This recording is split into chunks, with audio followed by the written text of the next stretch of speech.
Okay, could somebody confirm you can hear me? I can hear you. Great. Now, I just want to confirm, I think we're going to be starting chapter 2, chemical principles. We have not started chapter 2, is that correct?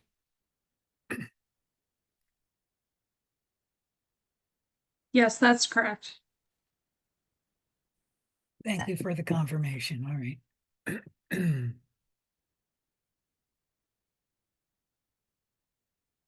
Oh, come on. There it goes.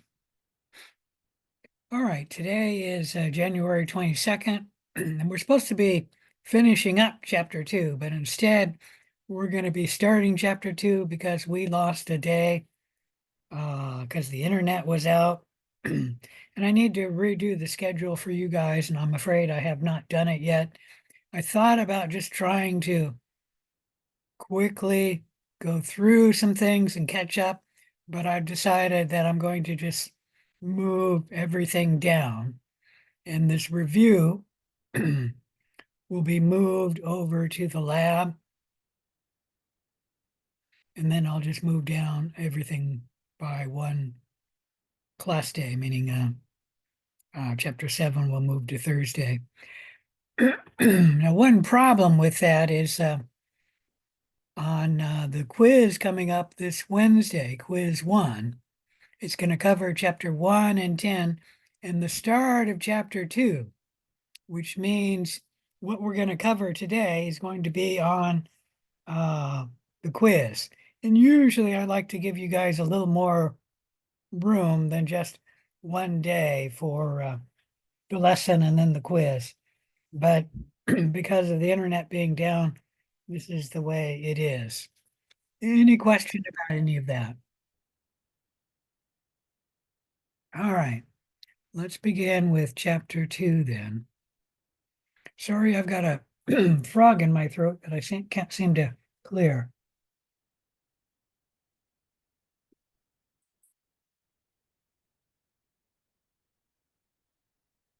Let's see, there's chapter 2 here. All right, as is normal, I'll give you the first slide, giving you the major goals of the lesson and a rough lesson outline. So know the terms of chapter 2. And remember, if you want all of the goals, not just the major goals, you need to come and look at the objectives. Let me see if I can get there.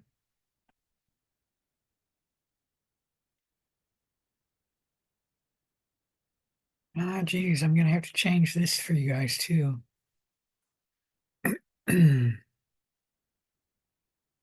Anyways, for the overview and the objectives of chapter 2, you can see the objectives as soon as this works. For chapter 2 here, and these will be all of the goals. All of the quiz questions will come from the objectives.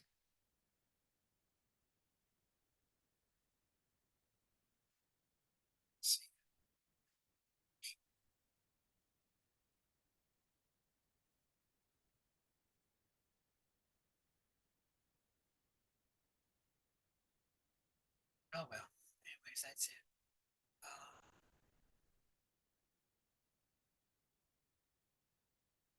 Also, with respect to the 4 major biological molecules, be able to describe the relationship and the characteristics of the monomers and the polymers. What do I mean by the 4 major biological molecules?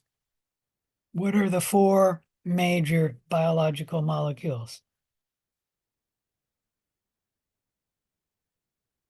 You can see 3 of them on any cereal box or anything that's labeled with what the ingredients.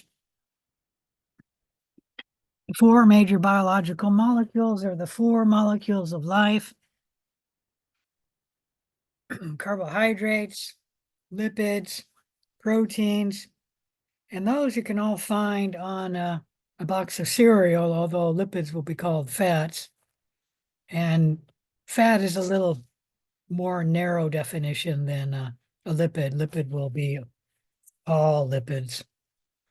And then the fourth, which is not on the box of cereal or any other labeling that I've ever seen, and that would be nucleic acids. These molecules you can only find in something that is alive or something that was once alive. Like you can find these four biological molecules in a rock from the planet Earth, and that's because something was once alive, made those molecules, and then became fossilized, and then the molecules can be in the rock. You would not find these four biological molecules in a rock from the moon. Any question about any of that? All right, so describe the composition, structure, and function of the four major biological molecules, and then be able to give examples of each. When we're talking about chemistry, it's important to understand the scale of things. Let me blow this up. I think I'll start from the smallest. We're going to talk about the smallest thing is an atom. There are subatomic particles, but we're not going to talk about them. So the smallest thing we're going to talk about is an atom. And you can have the atoms make up a small molecule, such as water, which is actually shown there. And then small molecules make up the larger molecules, such as lipids and proteins. And then these large molecules make up viruses. It would be the next larger thing over protein you need to know. And then viruses are smaller than a prokaryotic cell, which the smallest is right here. And the largest, I'm not sure, goes up to about there.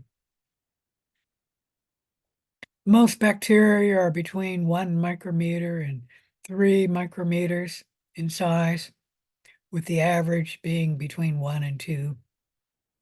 And then larger than a bacteria or a prokaryotic cell would be a eukaryotic cell, with an average small one being something like a red blood cell. You can have larger cells than that.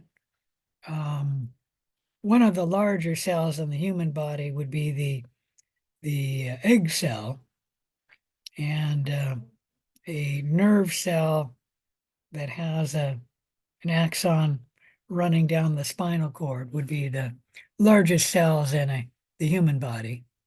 And then the larger cell would be a frog egg, and the frog egg is about the smallest thing that we can see with the unaided eye. And then above that, we have the chicken egg. And the chicken egg, the yolk of it, is actually the largest cell that you guys have all seen. The largest cell on the planet Earth would, of course, be the yolk of the ostrich, but I doubt any of you have ever seen that. I have had a student, only one that I recall, that actually saw the yolk of a turkey egg. And that would be larger than a chicken egg cell, too. And then larger than that is, of course, a person. And then all of these things from here down to a little bit below the frog eggs, we can see with our eye. Below that, we need a microscope to see. That includes most eukaryotic cells. Almost all prokaryotic cells. A virus is smaller than what you can see with a light microscope. You need an electron microscope. And that's not entirely true. The very largest viruses you could see with a light microscope. And then the electron microscope can go down to see things like an atom.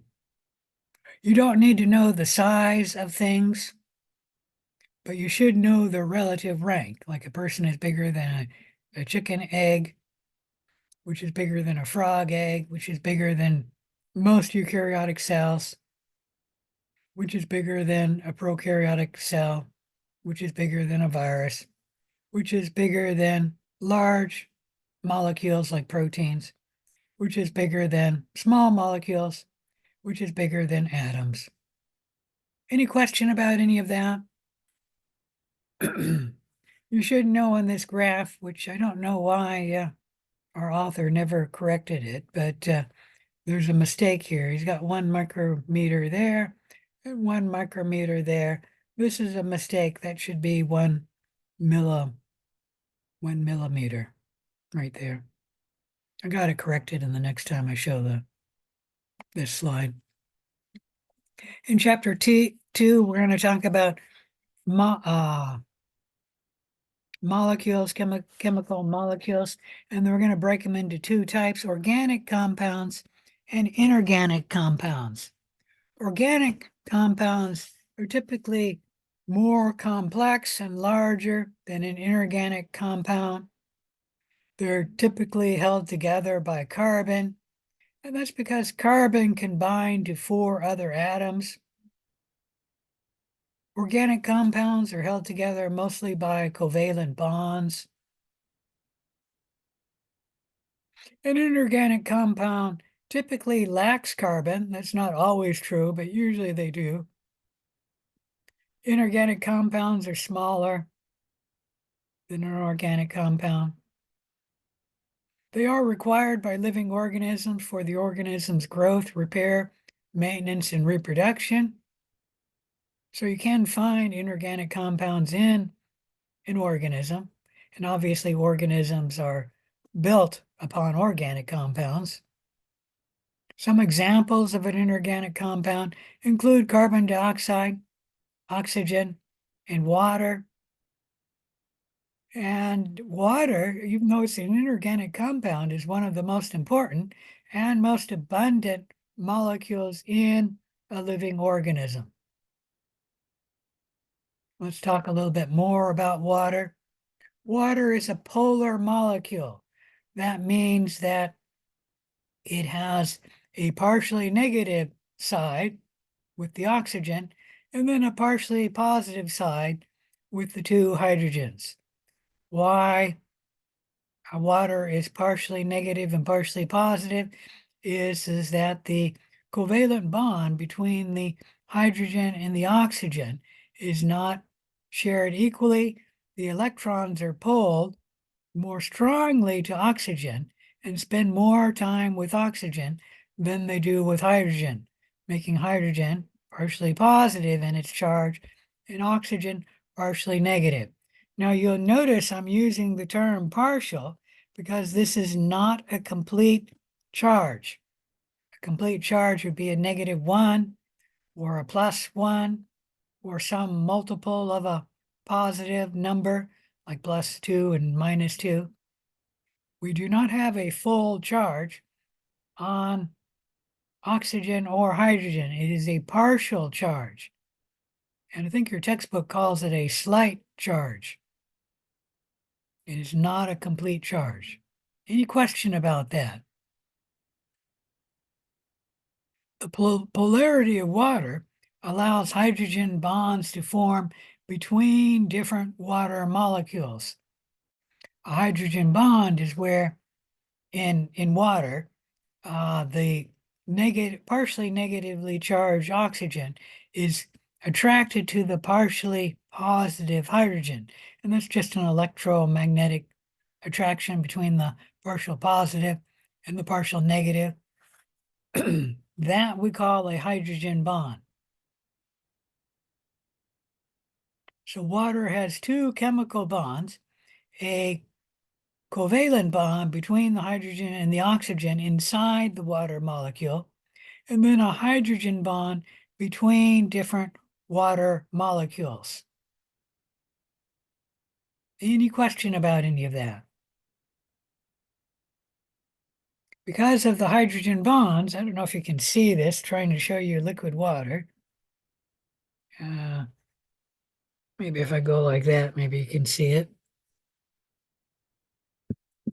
It is the hydrogen bonds which hold the water molecules together. and allow water to be a liquid. It's a liquid because the hydrogen bond breaks and then reforms all the time, or this hydrogen bond can form to another water molecule over here. When that one breaks, this one can form here. And that allows water to take on the shape of its container. Why we call water a liquid. Any question about any of that? Now, if you were to totally break the hydrogen bonds between the water molecules, you no longer have liquid water, you have gaseous water. And that's why it's a gas, because the water molecules are not bound to any other water molecules. And if you freeze the hydrogen bonds in place where they do not break, we no longer have liquid water, we have frozen water, and that we call ice. Any question about any of that?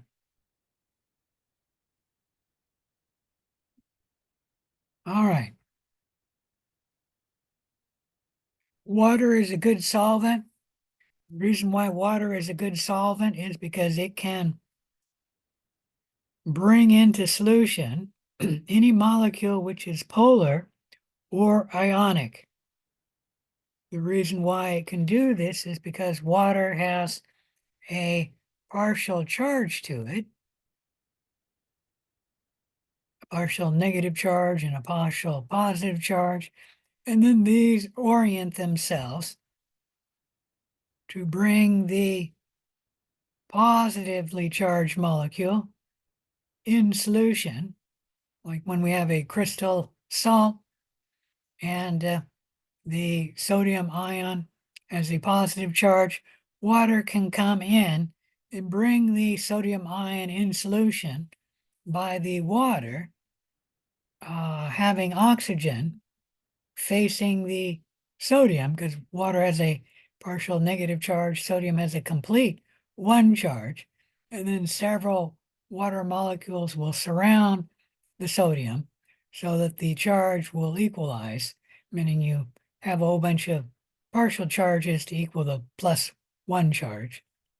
And then that can bring the sodium ion into solution. The same with the chloride ion here. It is a complete negative charge. The water molecule will then orient itself to bring the positive hydrogens towards the negative chloride ion, and then the water molecule will pull out that chloride ion and surround it with a bunch of water molecules where there will be a bunch of positively charged, partial positively charged hydrogens next to the negatively charged chloride ion, bringing the chloride ion in solution.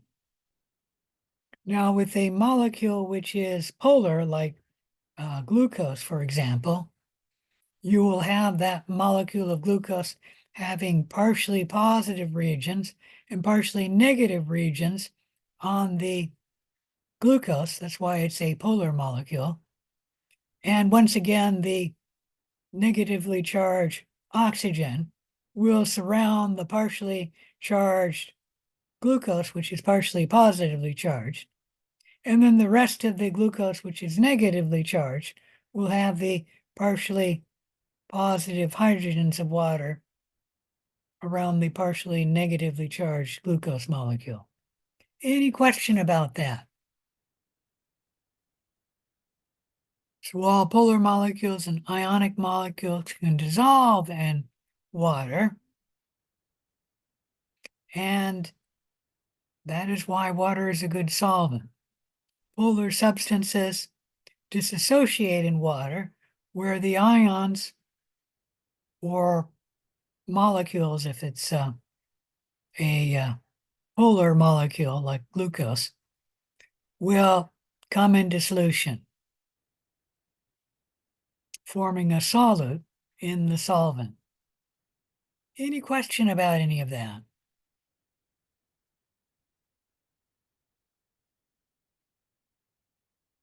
All right, so water is a good solvent, and polar molecules are said to be hydrophilic.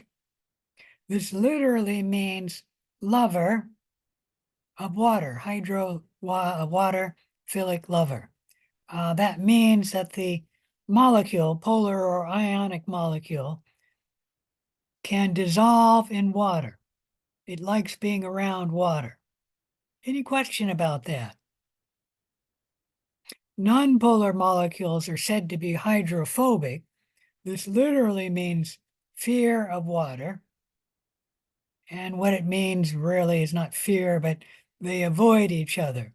So a nonpolar molecule will be repelled by a water molecule, and then the two would separate. You actually see that all the time whenever you make salad dressing. You pour in the oil into the vinegar and the water and the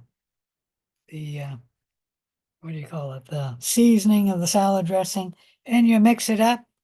The oil molecules will separate from the water and the vinegar molecules.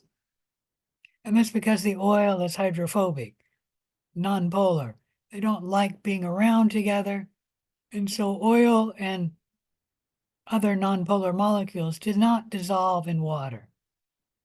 And fats and oils are an example of a nonpolar molecule. Any question about any of that?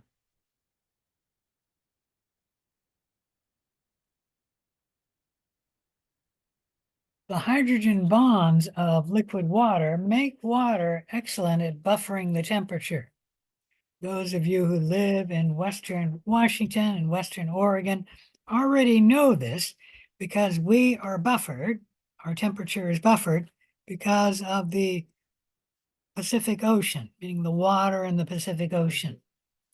That's not true in Eastern Washington and Eastern Oregon, where they're not close enough to the ocean to have their temperature buffered by the water of the ocean.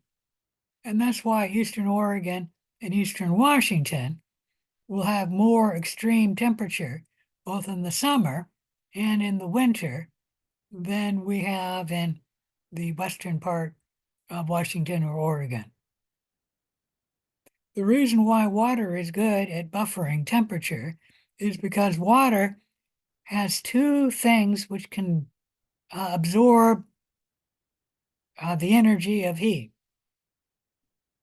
Meaning when energy molecules absorb water, some of that energy is taken by the hydrogen bond, and you give enough of that energy to the hydrogen bond, you can break that hydrogen bond. Furthermore, the molecules of water that have the highest temperature will break all of their hydrogen bonds, and therefore the water molecules that have the highest temperature will be the water molecule that evaporates. And that's why water is good at cooling, and why when we sweat or perspire, it's good at cooling us. And that is the hottest water molecules are the molecules which leave us, taking the heat away from us. Any question about any of that? All right, the second thing that water has that can absorb energy is the molecule itself. And when the molecule absorbs the energy, that will make that molecule vibrate and rotate more quickly, meaning the molecule is just going to be moving more. So more quickly, the molecule will move quickly, more quickly. And that is a measure of the temperature, how fast the molecule is moving. The higher the temperature means that the molecule is moving around more than if it had a lower temperature. All molecules, regardless of what the substance is, have this second category, meaning that the molecule itself can absorb the energy, and that will increase the temperature of the molecule so that the molecule will move about more quickly or more what's the word I'm talking about? A molecule moves more, the vibration of it's more, and the rotation of it's more. So all molecules can do that regardless of what the substance is.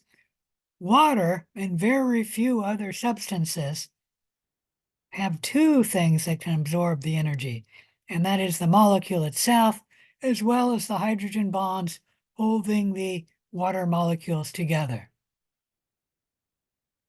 So that when we give energy to a cup of water, we will raise the water less in its temperature than if we were to give that same amount of heat or energy to like a cup of oil.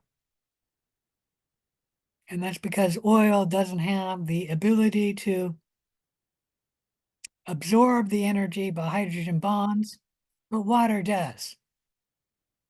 So the same amount of energy will heat oil to a higher temperature than the same amount of energy to of water.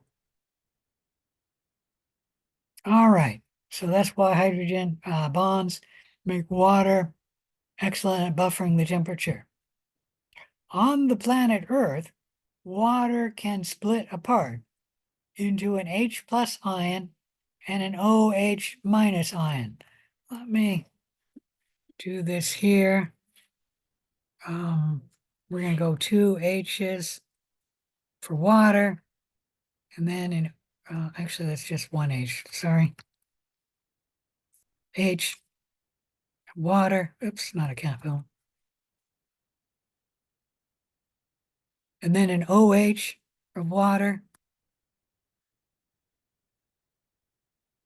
can split apart into H plus. That's a water ion plus, oops,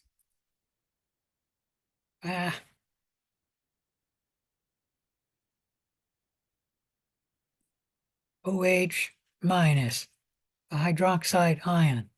Now this hydrogen ion is simply a proton and it has a complete 1 charge. This OH minus also has a complete 1 negative charge. This happens on the planet Earth.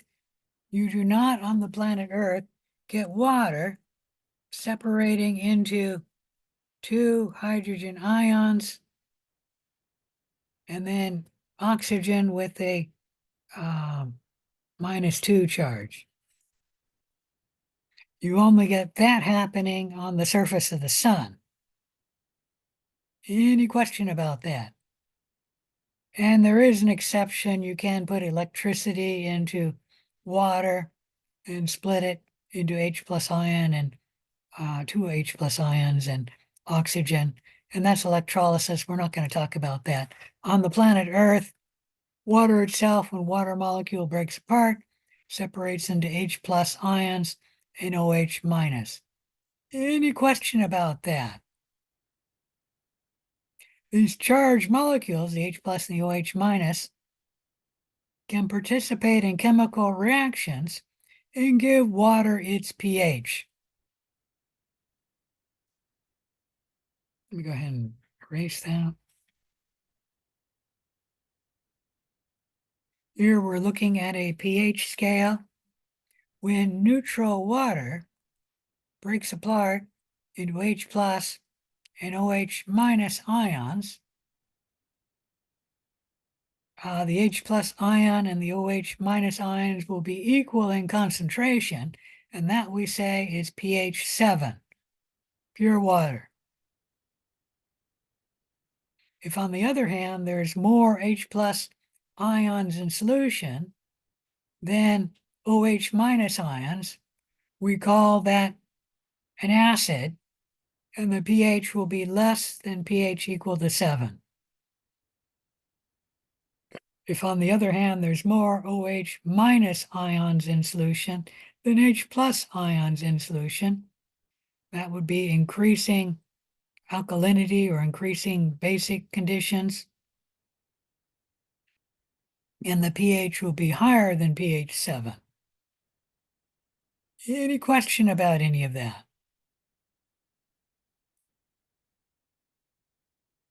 What does the pH exactly mean? The is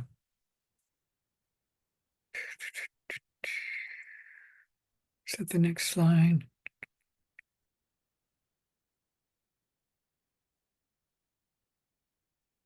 I'm gonna skip down here.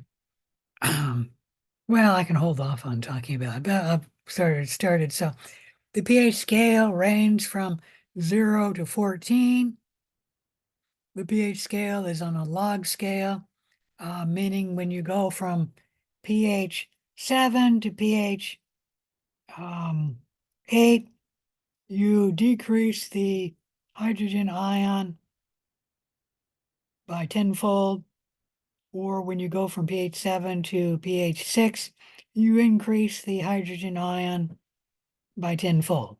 So it's a log scale. The pH is exactly equal to the amount of hydrogen ions in solution.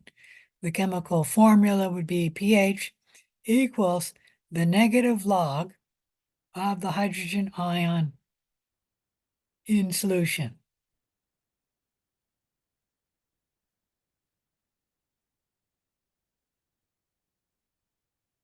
So when we have pure water, which breaks into hydrogen ion and OH minus, if the pH equals, let me blow that up.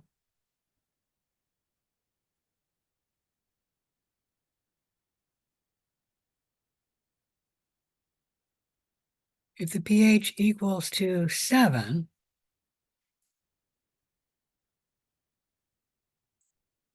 this literally means that there is one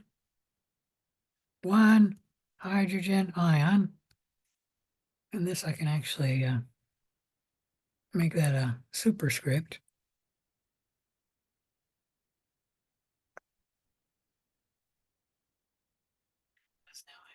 Make the next space a non-superscript.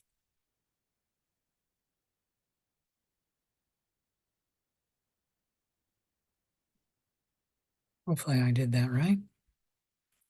Yep. So there's one hydrogen ion in 1 times 10 to the 7th, oops, water molecules. Let me make that a superscript.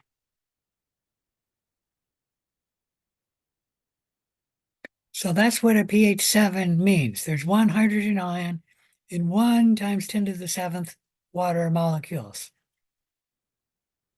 And if you have pH equal to 6, which I probably should put that above that.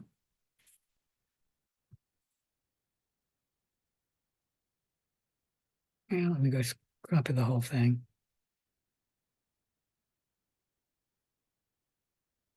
So if the pH is equal to 6, that means there's one hydrogen ion in 1 times 10 to the 6 water molecules. And then the same thing for pH equal to 5. Keep doing the space there. There's one hydrogen ion in 1 times 10 to the 5th water molecules. And then for pH equal to 8, the same thing.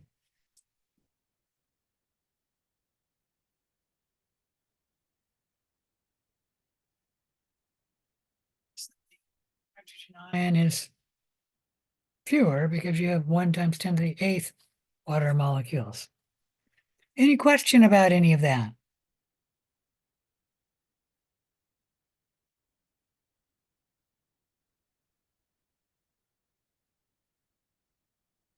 So with increasing H plus, we lower the pH down to a pH of 0. When you increase the alkalinity, that's decreasing the H plus ions. You raise the pH from 7 to 14. Most organisms grow best around pH 7. So we're going to say they must grow best between pH 6 and pH 8. And most bacteria will grow in the pH range between pH 6 and pH 8. Any question about any of that? Let's talk about a few things. Pure water, when water first breaks apart, is pH 7. Milk is slightly acidic. Urine more so, pH 6. Wine and tomato juice around pH 4. Grapefruit juice around pH 3. Lemon juice around pH 2. Your stomach acid, less than that, around pH 1.5.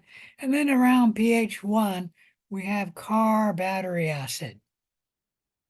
Seawater is actually slightly basic because of all of the ions dissolved in the water, and it's around pH, a little higher than pH 8. I should mention that milk, pure water, and human blood are all close to pH 7. Household ammonia around pH 11.5. Household bleach around pH 12.5. Oven cleaner is probably the most basic thing you've ever have experience with, and that would be around pH 13.5. Lime water is actually very close to pH 14, but I doubt any of you have ever worked with lime water. Any question about any of that? All right, so an acid is a substance that dissociates, giving up one or more H plus ions in solution. Like HCl, when it dissolves in water, can dissociate, giving off H plus ions, increasing the acidity of the water. And there we have HCl coming into water, giving H plus ions in solution. Now, your textbook says a base is a substance that dissociates, giving up OH minus into solution. Like sodium hydroxide, when it dissolves in water, will break apart into sodium ions and OH minus. This will increase the OH minus in the solution, increasing the pH value of the water, making it more basic, shown here. But I'm going to tell you that the textbook is a little bit wrong, and that it is a base, it's a substance that can give off OH minus into solution, but another base is something that can absorb H plus ions in solution. Like when we take sodium bicarbonate, baking soda, and dissolve it in water, the bicarbonate, and I'm not sure that's quite the correct term, but the HCO3 can absorb the H plus in water, forming carbonic acid, and that will lower the H plus of the water, making the water basic. Any question about any of that? This is actually an important buffer. These two molecules here, this one and that one, these are important buffers in your body. These are in your blood, and they help maintain the pH of the blood, so that when you're drinking soda pop, you're chugging it down, you're actually getting a fair amount of acid. And when that's digested, which happens very quickly, it goes into the blood. That H plus in the blood would make your blood acidic. However, we have buffers like this molecule here, which will combine with the H plus removing it from the blood and neutralizing the pH. And then this can be carried to the lungs and can break apart into CO2 and water. And the CO2 can be breathed out. So we have a very excellent way of neutralizing the acid in the blood. And the same thing if you eat too many vegetables, they're basic. And what we have there is this is a molecule in the blood, and it can go this way, forming H plus, which can then combine with the OH minus from the vegetables you ate to make water, and that will neutralize the alkalinity of the blood. Any question about any of that? All right, so that's what acid and bases are. A salt is a substance that dissociates into a positive ion that we call a cation and a negative ion that we call an anion, neither of which are H plus or OH minus. Like sodium chloride is a salt, obviously, because we call it salt, but it can break apart into sodium ion and chloride ion, and that's why we call it a salt. Now, magnesium chloride, which we do not call table salt, is actually by this definition a salt because the magnesium chloride can break apart into magnesium plus 2 and then 2 chloride ions with a -1. And so magnesium chloride is also a salt by this definition. So don't get confused by a chemist's definition of a salt and then what we call table salt. An electrolyte is a salt that can dissociate in water to create ions. And then these ions are good at conducting electricity in the water. Why salt water can conduct electricity better than fresh water. Any question about any of that? So sodium chloride is both a salt as well as an electrolyte. Magnesium chloride is also both a salt and an electrolyte. To my knowledge, all electrolytes are salts, but I'm not going to say I know all electrolytes.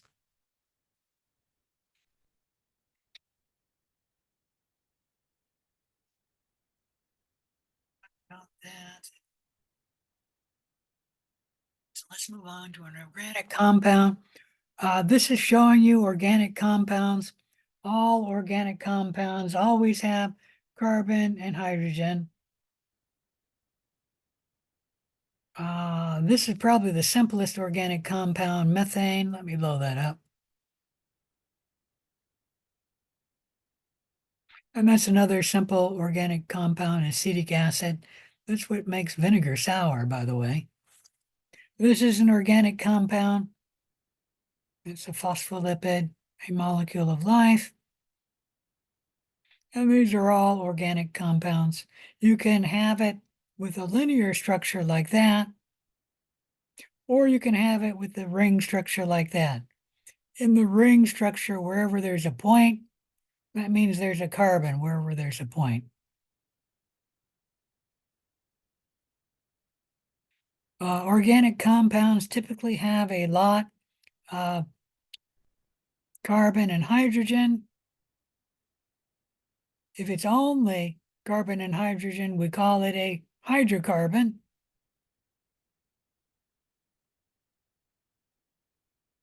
Organic compounds can have other molecules, particularly oxygen.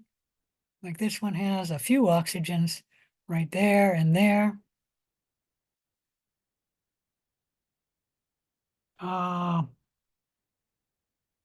If they do have oxygen, oxygen is usually rarer than carbon or hydrogen.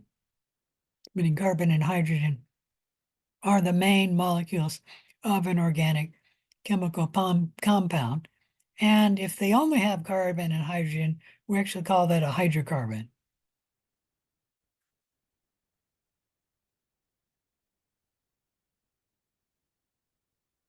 But organic compounds always contain hydrogen and carbon.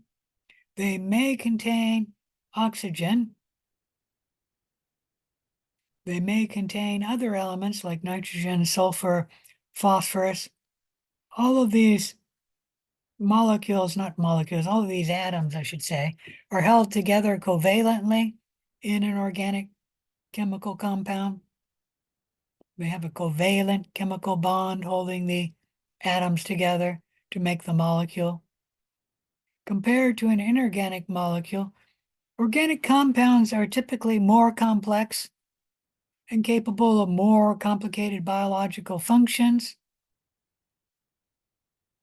Some examples of an organic compound include carbohydrate, nucleotide, lipids, and then another one, various hydrocarbons like methane gas or ethane gas.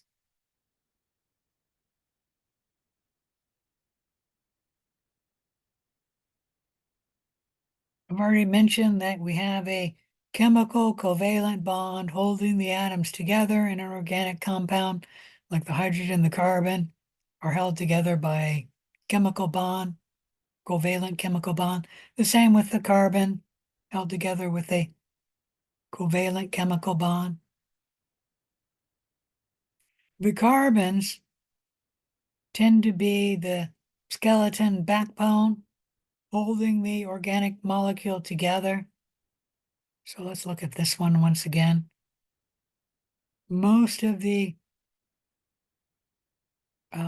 bonds holding the molecule together are carbon. Let me blow that up. All of these being held together are carbon. All of these being held together are carbon. It is true that there is one oxygen holding it together here and here, but most of them are the carbon backbone.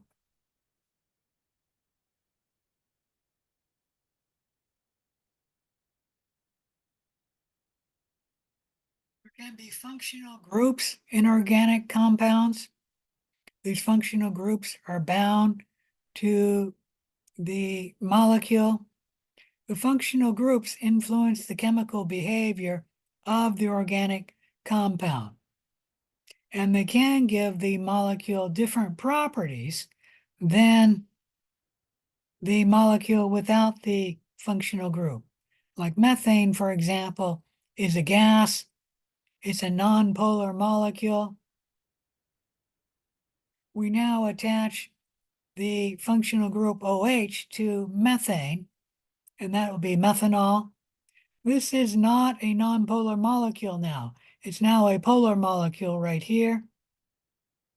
And methane gas, which does not dissolve in water, differs from methanol, which can dissolve in water. And that's because this functional group gives the molecule new properties.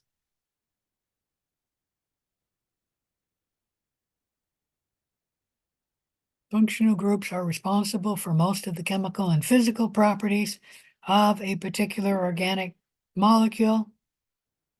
For example, the OH group in alcohols are hydrophilic, allowing the molecule to then dissolve in water. Here are the functional groups you need to know. OH, found in alcohol. It's also found in lipids and carbohydrates. Another functional group you need to know is the amino group. That's the NH2 group, found in amino acids, where the name amino acid come from amino group. And it's also found in proteins. Some more functional groups you need to know. The carboxyl group, that's COOH OH with that CO being a double covalent bond. This is the carboxyl group found in amino acids, proteins, organic acids, and lipids.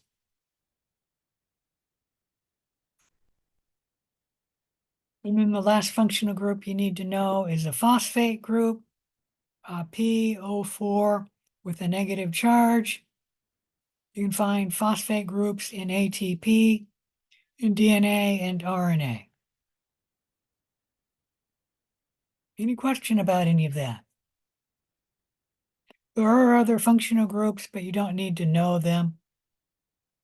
You need to know these groups because they are the important groups for the biological molecules.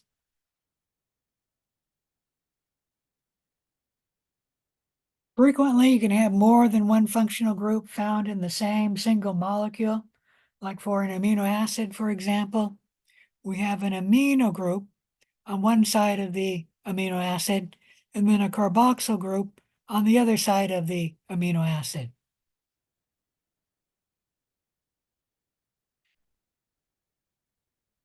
All right, with organic compounds, you can have small organic molecules combining into a larger macromolecule.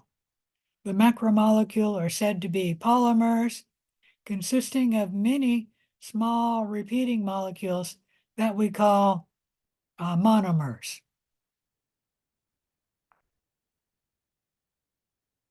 Here's an example, two monomers getting together by dehydration synthesis, also called condensation reaction, where the OH comes off of one monomer and the H comes off of the other monomer, and then this R will directly bond, covalent bond, to this R here. So the RR will be connected together. In this case, that's actually a dimer because it's not quite a polymer yet, but close enough. And then water will form from the OH and the H coming together. On the other hand, you can reverse that reaction by adding water to the polymer or the RR group. The water will come apart, the H coming to this R, the OH minus to that R, and then the two R's will, by hydrolysis, break into the monomers. You are actually familiar with hydrolysis if you ever watched the movie Back to the Future, where Marty McFly says to his mother when she puts this hockey puck dark thing, I think it was black, into her hydrolysis machine, then turns it on, and out comes this beautiful pizza. And Marty McFly says, "Ma, you sure know how to hydrate a pizza." She made that pizza by hydrolysis. Any question about any of that?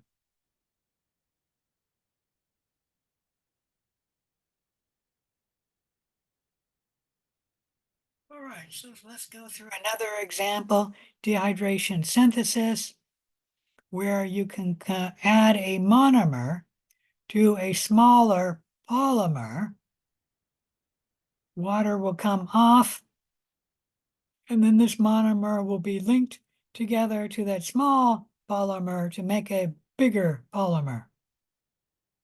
And then hydrolysis, where water will come in to this polymer, break off this monomer, water will split apart, the hydrogen ion will go to this end of the smaller polymer, and the OH group of water will go to the monomer.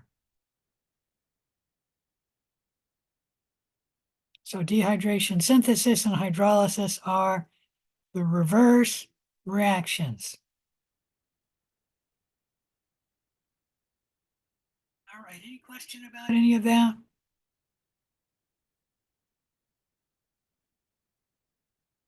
If not, let's talk about the first of the four molecules of life, carbohydrates.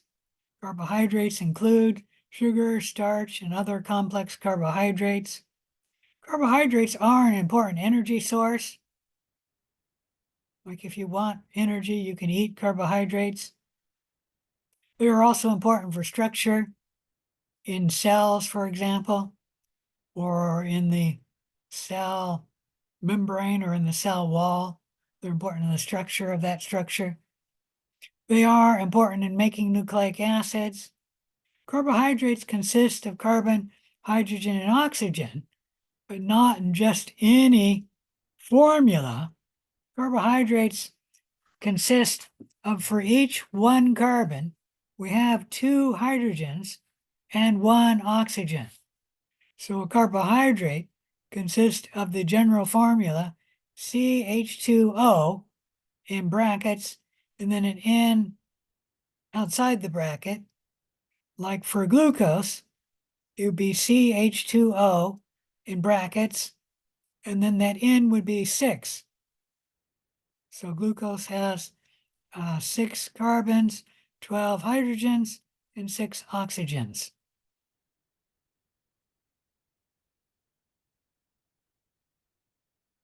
Carbohydrates are made of simple sugars, or they are simple sugars, or strings of simple sugars linked together. We can classify carbohydrates into 3 major groups based upon the size of the carbohydrates.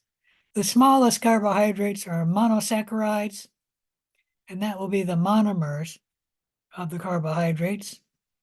And you can connect 2 of the carbohydrates together to make a disaccharide. Di means 2. Saccharide means sugar, by the way. So mono means 1 sugar, disaccharide 2 sugars. And then you can have polysaccharides, meaning many sugars, for the 3 major groups of carbohydrates.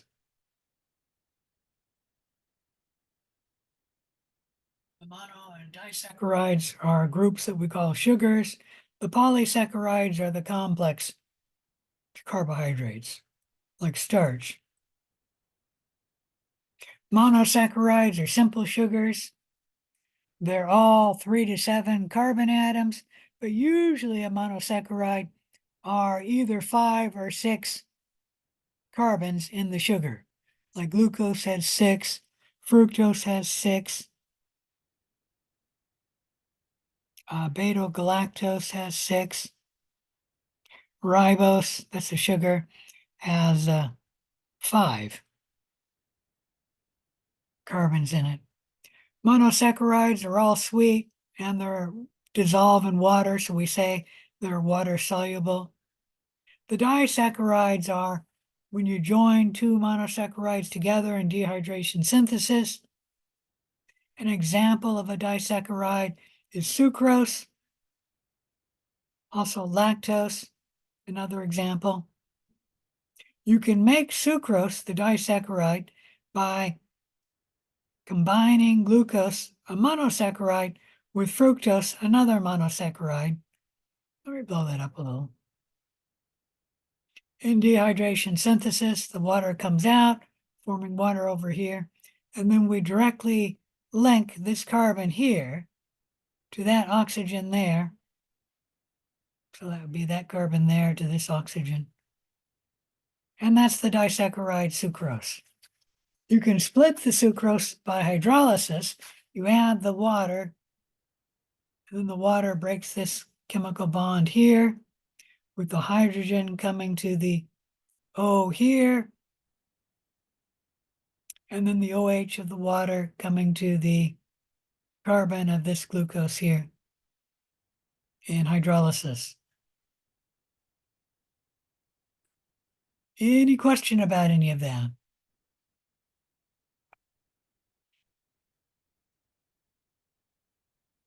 All right, polysaccharides consist of many monosaccharides or many sugars. Polysaccharides can be straight or branched. The simplest polysaccharide is starch, which is mostly a single unbranching chain of glucose hooked together, one after the other. Starch can have a few branches, but it's usually or mostly unbranching.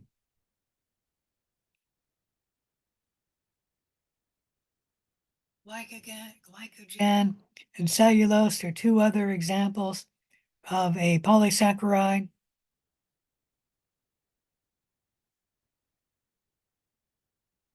Here we see some starchy food. I think all of you know bread, cereals, pasta, rice, and potatoes are a starchy food. What you may not know is beans and chestnuts are also starchy foods.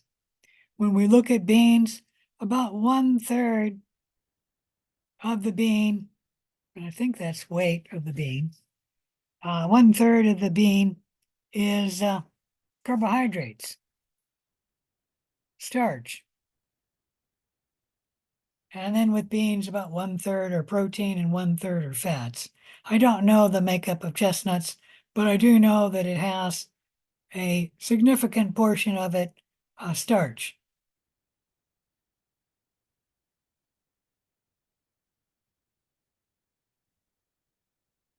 Let's look at some more carbohydrates. This table is only for illustrative purposes. You don't need to memorize it. Starch, mostly a single chain of glucose held together one after the other. Glycogen, that's the way you store glucose in your muscle and your liver. So glycogen is the way that animals store glucose. Starch is the way that most plants store sugar.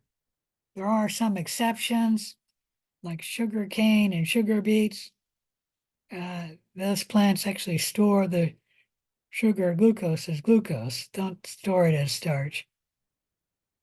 And there's a few other exceptions too. I can't remember off the top of my head, but obviously fruit doesn't store it as starch. But examples would be potato starch and cornstarch, telling you that those two plants store glucose as starch. Glycogen is similar to starch. It's mostly a chain of glucose one after the other. The exception is that glycogen is a branch chain, meaning the chain will come along and then branch here into two chains. Cellulose is very similar to starch in many ways. Oops, not what I wanted to do. I'm trying to blow this up so you can see it better. I have to blow it up really high though to see this. There, you can sort of see it there. So cellulose is a linear chain of glucose right there, held together from this glucose to that glucose to that glucose by a chemical covalent bond, the same as starch. And then there's another chain there of the sugars, another chain there. And then these chains are held together by hydrogen bonds. So with this glucose there, it's going to be hydrogen bonding to this glucose over there and to this glucose over there. And the dashed line is showing you the hydrogen bonds. The solid dark blue is the chemical covalent bond. Cellulose, because it's held together by so many hydrogen bonds, as well as the covalent bond, is a molecule that most animals cannot digest. Like if we were to eat cellulose, humans cannot digest it. We can't break apart cellulose. Cows, which can eat cellulose, like when they eat the grass, they don't actually digest the cellulose. Cows have a microbe in their stomach which digests the cellulose. breaking it down into glucose, and then the microbe shares the glucose with the cow. So the cow itself doesn't digest the cellulose. It's the microbe in the gut or stomach of the cow which breaks down the cellulose. And then let's talk just briefly about peptidoglycan. It does have, let me see if I can blow this up again. It does have a carbohydrate part, meaning this chain here and that chain there and this chain here. These are all simple sugars held together by a covalent bond. So peptidoglycan does have carbohydrates in it, but it also has peptides holding the sugars, the row of sugar together, and the peptide would not be a carbohydrate.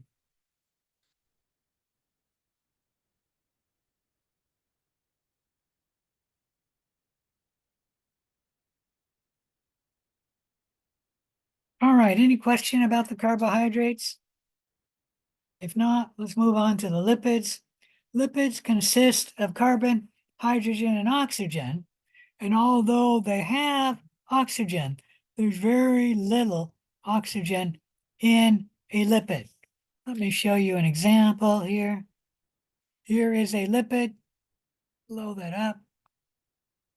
And there is oxygen in there, but only right there and there, which this one will come off when that combines with something. There is oxygen in there, but mostly it's carbon and hydrogen, the lipid.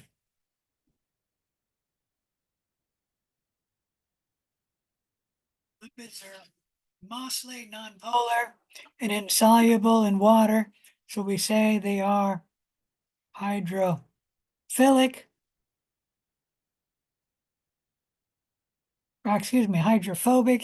I've got it right there and I said it wrong. They're saying, why do I have hydrophobic there? Most lipids are hydrophobic. They do not like to be around water. They are structural and energy storage molecules, so they can have structural and energy storage roles in cells. Lipids are primarily components of cell membranes.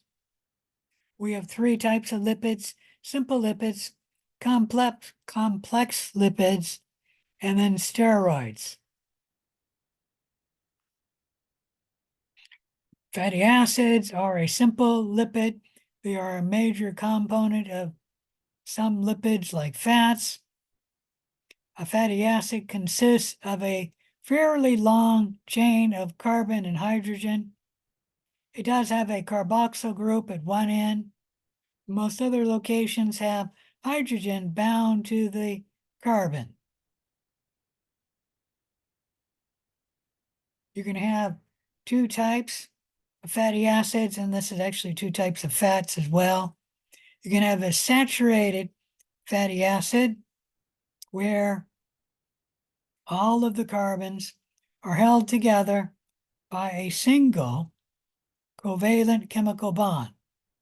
And you can have an unsaturated fatty acid where there will be at least one double carbon bond in the fatty acid. If you have a double carbon bond in the fatty acid, you'll have a kink at that site of the double chemical bond.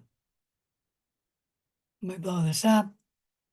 Blow it up a little bit more. So there we see a single carbon bond. So this fatty acid is saturated. This fatty acid has one double carbon bond. So this is an unsaturated fatty acid. And there's a kink right here where the fatty acid will then have a kink in it. So it'll, instead of being a single flat molecule, it'll be bent right there where the kink is, where the double carbon bond is. Now, when you get the fatty acids and link them together with glycerol, this we call a fat or a triglyceride. You only need one double carbon bond in the entire fat to still be a unsaturated fatty acid or a fat. So this is an unsaturated fat. If on the other hand, you have a saturated fat, all of the carbons will have single carbon bonds. And that's why it's a saturated fat. Any question about any of that? It's sort of important in our diet, and that is unsaturated fats are healthier for your heart than saturated fats. All right. Simple lipids include fats and triglycerides. A triglyceride is where you have three fatty acids coming together with glycerol, and the OH comes out of the fatty acid, the H out of the glycerol in dehydration synthesis to make the fat.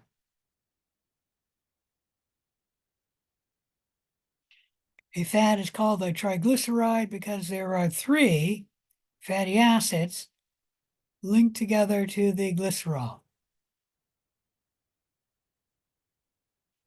I should mention that fats and triglycerides are the body's richest energy source. For example, if you were in Point Barrow, Alaska in the wintertime in freezing weather and you don't have a really warm coat and your car breaks down, you got to walk 20 miles into town and you're saying, geez, what can I carry for energy? You should carry fats because they will give you the most energy for the weight, meaning 1 gram of fat will give you more energy than 1 gram of protein or 1 gram of carbohydrate or 1 gram of anything else. That's not to say this would be the healthiest thing to eat. It's just the thing that would give you the most energy.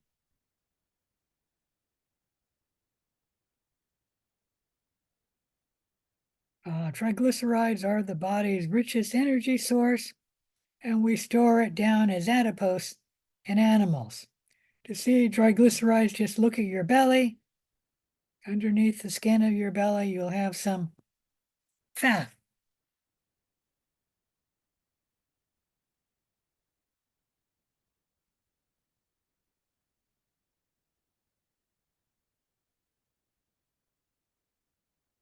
All right, fatty acids are a major component of lipids. I kind of already talked about this. Oh, I went backwards. That's what I went. Sorry. Let's move on to the next lipid, and that's a phospholipid. Phospholipids are unusual among lipids because they are both nonpolar, the fatty acid portion of the phospholipid, and then they are polar, the phosphate region of the phospholipid. This makes this molecule biphasic in that it can both dissolve in lipids, fatty acid portion, and then the polar portion can dissolve in water. There are not too many molecules that are biphasic, although soaps and detergents are another example of a biphasic molecule. And that's why soap and detergents clean better than water alone. And that is the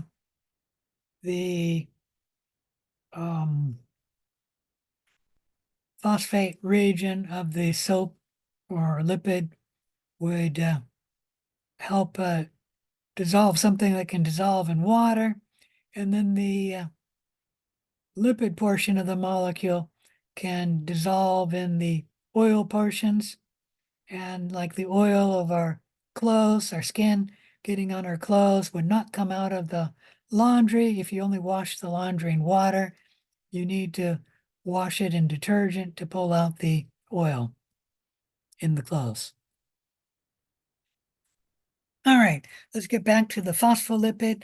Phospholipids are a main molecule in the cell membrane.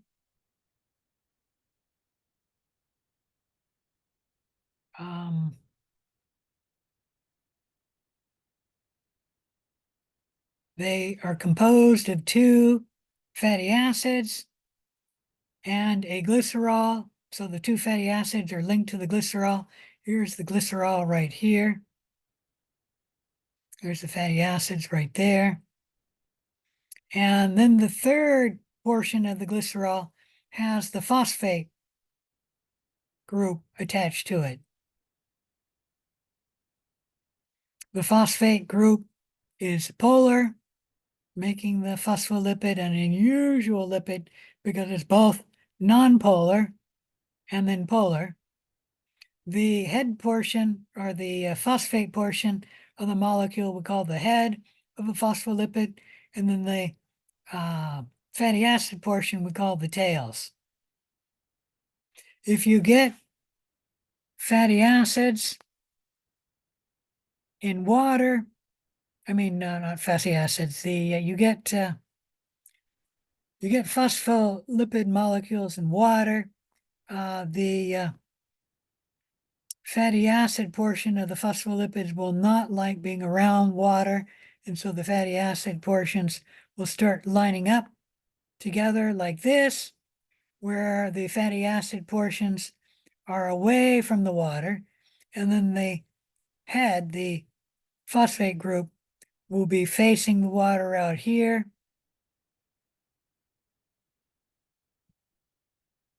And the phospholipids will line up like that, and then they'll start lining up like this, where in water, the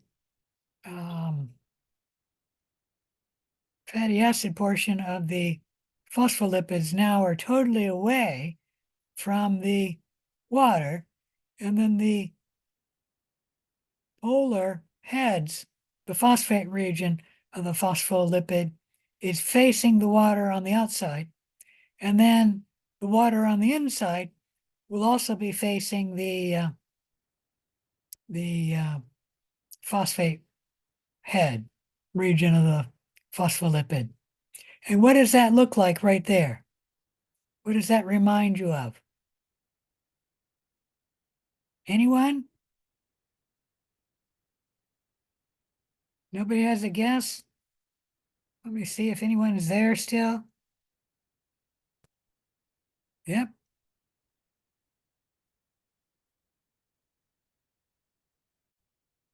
This should remind you of a cell. Water on the outside, think of a red blood cell. It's in the blood. Most of that blood is water. So water on the outside of the cell. And then we have the cell membrane, which is actually the main molecule in the cell membrane is phospholipid. And then we have the inside of the cell, which is mostly water, and that would be cytoplasm. And then this would be the membrane. Any question about any of that?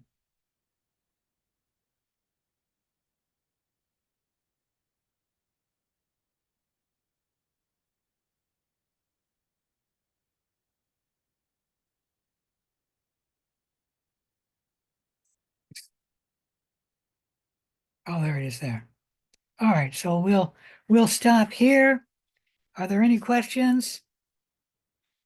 If there's no questions, I'll see you at 6:30 for the lab.